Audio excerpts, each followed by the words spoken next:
Peter Hill Explains, where I invite you to join the science teaching conversation with me about the Aussieverse, a scaled universe where it's on the scale that 1 millimetre equals a billion light years, or a centimetre equals 10 billion light years. And so the entire universe therefore shrinks into a sort of a large, one of those large novelty tennis balls, which are about 9.3 centimetres across, 93 millimetres across, and that's an entire universe.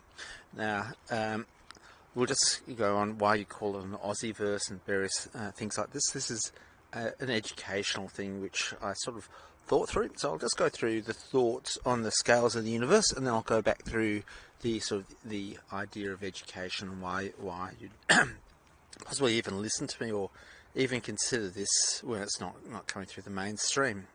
Coming across, we have the scale, the idea of even teaching a scale. So our actual universe is 1-to-1, and we live in it. And then we can have a universe which is a scale of 1 trillion to 1. That's 1 million to 1. And in that scale, the Sun, reduced 1 million times, is a small little ball bearing, 1.38 millimetres across, because it's 1 million kilometres across, and there's 1 million millimetres in a kilometre, so 1 million, a trillion is that. Now, we'll just stop at this stage, that the cognitive load of remembering a scale and then having to think across, it's actually easier just to call it something or other verse. So I've called it a Peterverse. We've got our universe and a Peterverse, and what instantly happens is that it becomes a place, a location, which actually a scaled dimension model is actually a location, but this is putting it into an educational context. And of course, in this context, light travels very, very slowly. It travels 1/3 of a millimetre a second, and it takes, I've forgotten what it is, in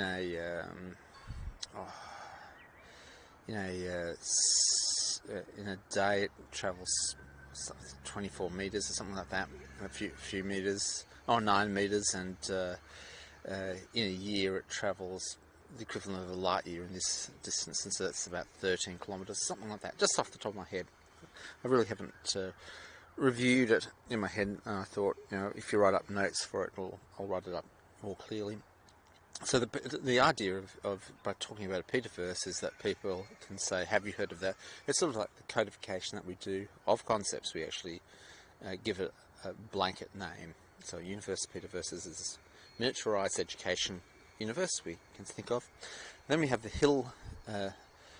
Hillyverse, which is, I'm just picking up names at random for it, and that sort of links the origin of the idea with, it sort of gives it sort of this humble, I present this to you as just an idea. It's not from a big organisation, it's not from any group of society, it's just an idea, it's just my idea. It's all I'm putting forward to you. This is what I mean by the Peterverse and the Hillyverse. And the Hillyverse is that 1 millimetre is 1,000 light years, and in that case the actual galaxy shrinks to the size of a little 10 centimetre across pancake, and the next galaxy is 2 metres away, so your friend at the next table is roughly 2 metres away. That gives you an idea. The scale of the universe is, if you're standing on a high plateau, a high-ish plateau, you can see at the horizon 43 kilometres away. So a kilometre is a billion light years, because there's 1 million millimetres in a kilometre, and there's 1,000 light years per millimetre, so that's 1 billion. So that's 43 kilometres away, quite easy. But so it gives you the idea. You don't have to do too much maths. And then let's do the next level. So next level of maths is by making a scale of that 1 millimetre equals 1 billion light years, and of course everything shrinks down to something that you can hold and imagine. So this is sort of like and we're calling that place an Aussieverse. So you've got the 4 things: the universe, our real one-to-one scale, Peterverse, Hillyverse, and Aussieverse. Easy way to get verse and scale a name across, and you don't have to actually remember the maths. You can just remember the actual feel. And I'll talk a bit about the science of the Aussieverse and what it actually means. Each one has a different thing. So the Peterverse, light travels at 1/3 of a millimetre every second. So in a day, I'll have to think how far it travels. Yeah, something a bit over, because it travels, what is it, 1 metre and 20 centimetres an hour, and there's 24 hours, so that's going to be 20% of that's 40, will be, or something like 29, a bit under 30. I'll have to think it through. Meters in a day, so that's the aspect of that. In the Hillyverse, light travels incredibly slow. It takes 1,000 years to travel 1 millimetre. That's to get across. Of course, in the Hillyverse, there's other things to consider besides light, and the Hillyverse actually is the locations in the Hillyverse are also time. The Hillyverse is time, and you are always in the very centre of the Hillyverse, and at the edge of the Hillyverse, the observable universe, is the start of time, or the actual. So it's really defined, but from the inside you can't see right to the very edge. You can only see 380 million light years after the Big Bang, and that's a perfectly white ball. So it's actually, the Hillyverse is actually a completely white, and not a tennis ball, it's a ping pong ball. It's actually white on the inside, and there's a series of things like that. But the Hillyverse requires us to start to throw away more and more of our geometric ideas, and the fact that no matter where you walk, no matter how hard you're in the 30th century, your little ant, you run as fast as you go, you're always stuck in the centre, because you're stuck in a period of time, which is now, and the edge is always at the start of the universe. So it's a little bit hard to understand, but you can see there are effects which go across, and you have to explain that. And the fact that no one has actually really explained or seen the Hillyverse, partly because the science has been there, but it's gone into educators which have said, oh look, we want to do this and do that, and they actually educate in a certain path which obscures your way forward. So there's a Hillyverse, which is the Hillyverse, the Aussieverse. So it's the universe, Peterverse, Hillyverse, Aussieverse. Well, I can remember it because it's a universe, and I'm Peter Hill, and I'm Australian. I call it an Aussieverse, and give a gander for it. And really, it's nothing special. It's just a way of slicing and dicing the scales to actually get space to talk. Now, as said, I'll go into why all this, how this has all happened. Essentially, I was looking at powers of 10 and students' inability to comprehend it or really use it powerfully, rather than having a wow factor which they forgot. Oh wow, I really don't understand this, and oh, it's amazing. Wow, do you understand? I can't understand it. And so I developed the Hillyverse in a lesson where you actually bake pancakes, and in the activity of baking pancakes you engage with how big 10 centimetres is, what the shapes are, and what the structures are, and you got some various factors out. And then another lesson where added to the pancake lesson is the the Hillyverse. Sorry, the Peterverse, which gave you a sense of the actual space around the time.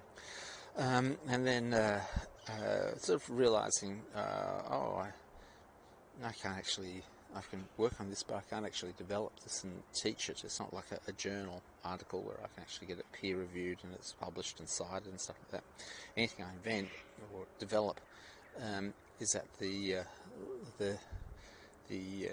behest of my local feudal lord, or the local feudal system, and you've got to be promoted, and you can only put an idea up if it promotes the person above you, and that type of stuff. It's sort of very politically, far too complicated for me. And so what I thought, as this system hasn't worked, and as I've sort of reviewed in the last podcast, sort of the educational bridges have been blown up in front of me. I want to cross, but they've mined it. So as I come across, they've blown up. I have to sort of invent new ways of doing it. So a new way of doing it is this podcasting thing. So I thought, this teacher is actually teaching space to grade 5. I can actually communicate across this unauthorized way of teaching. And so it's not going to actually help you in that feudal system of going forward, but it is a definite way of teaching and a way of conceptualizing things. And as a section, and so I put it there, and sort of a realization all the way across, as I've sort of got a limited podcast audience and the technology is improving, things will happen in the future. At the present, things aren't moving forward, and that's not an unfamiliar situation to any research scientist. If you're not researching in an area which is society considers basically impossible, important but impossible, you're a glamour research scientist. You're someone who the real people I know are just stuck out there in the most impossible problems you can imagine. And this is an impossible problem. That is how to recognise the way we're teaching space, another way that we can teach space, and it may not work for various reasons, but there's different views. That the consumer can say, well, that's not a product ready yet, and from the researcher developer, it needs more development. So there's an agreement about what it is, but a disagreement about strategy. Now, it is interesting that the not sold as the what is it, the Hilliverse. I've given that as a lesson to the local astronomy group at UWS, or WSU as it's called now, Western Sydney University, and no response. And there are certain things that, so I will give a method of building insects out of silver foil to a group of people. No response. Now, it's not necessarily that's not disheartening, it just is saying that at this point in time, with the current paradigm of acceptable lessons from an acceptable palette sold to an audience, it's sort of like a McDonald's, like it is a sort of McDonald's situation. There's no gourmet experimentation, mad experimentation in the back. And so it's not necessarily just this particular education system at multiple levels which you can't get through.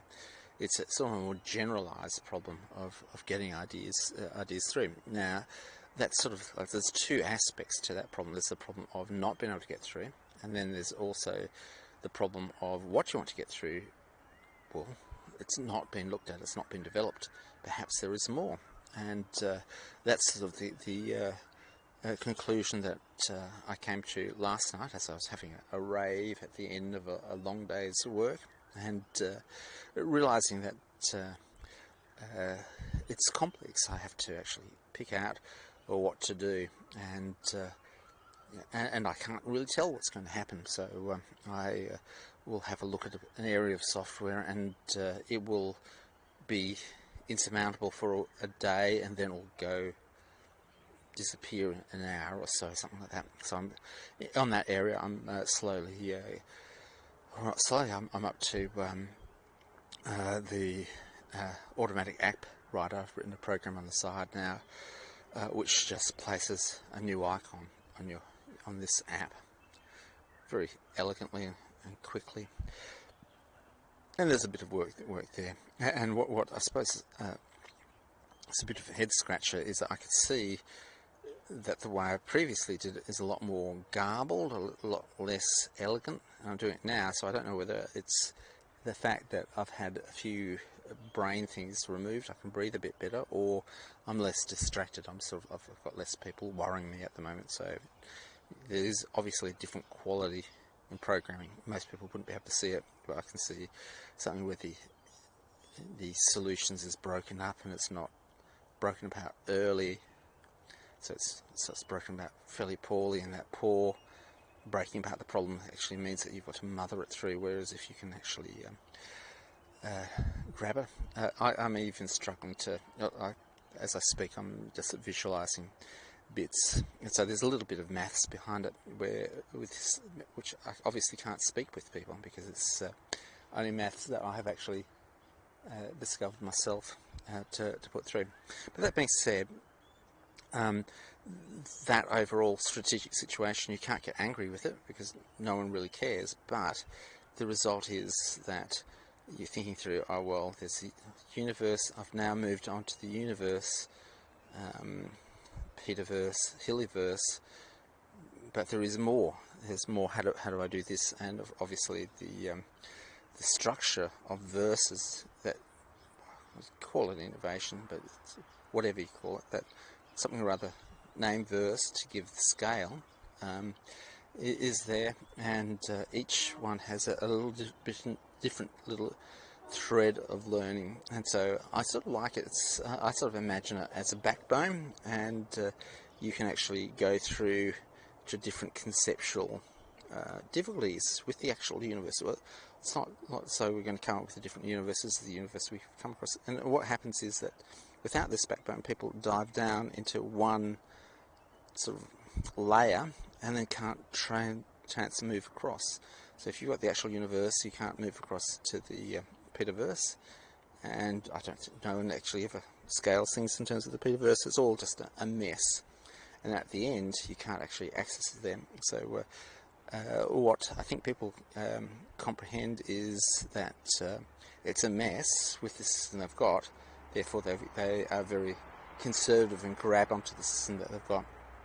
But I'll put it out there, so I've given you a new universe, which is just the same old universe, but in a conceptual way it's a different scale, and the scale of 1 centimetre equals 10 billion light years, and the universe is 93 billion light years across, so it's 9.3 centimetres across. So that's the size of a slightly larger than life tennis ball. It could be the size of a tennis ball, I can't see. It's sort of around the size of a tennis ball, but it's not a tennis ball, it's a ping pong ball when you look at it. And we'll get in there. So I can see it's not as bad as atomic physics, which is just a basket case, but it's getting pretty close in terms of that. We're discovering things, but it's very we have actually our go-to basic education, which we have given everyone, that the civilization has, is sort of really stuck at one scale, and it's not used to differing to different scales. And of course some people have a sort of the scientists have a mathematical view of it, and we've got to have a more practical toy view of it to come forward. Thanks for listening.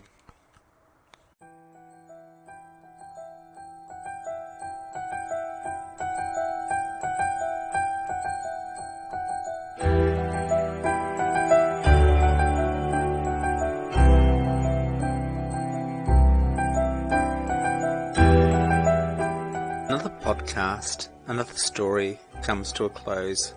It's been a pleasure sharing this moment in time with you. May you discover truly amazing things, understand them, and tell others. Thanks for listening.